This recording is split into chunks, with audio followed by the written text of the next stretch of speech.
میرے ساتھ ایک سفر میں ایک دوسرے مسلک کے عالم بیٹھے ہوئے تھے. میں نے کہا کہ آپ وسائل کیسے جمع کرتے ہیں؟ انہوں نے کہا حضرت مجھے مدرسے والوں نے کہا کہ طالبات کے لیے 10 کوچز چاہیے. میں نے ایک شو روم والے کو ٹیلی فون کیا کہ 10 کوچز چاہیے طالبات کے لیے روزانہ آمد و رفت کے لیے.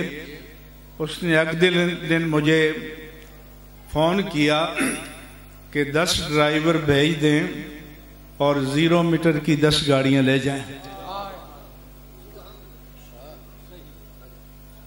کہنے لگے میرے دفتر میں ساتھیوں نے کہا کہ حضور آپ نے شکریہ بھی ادا نہیں کیا. اس نے کہا کہ شکریہ تو اسے میرا ادا کرنا چاہیے کہ کم از کم یہ پیسہ تو حق کے راستے میں لگ گیا. تو ہم ترقی تب کریں گے کہ جب آپ خود لا کر دیں اور شکریہ ادا کریں کہ ہماری کمائی میں سے یہ پیسہ اللہ کی راہ میں قبول ہو گیا.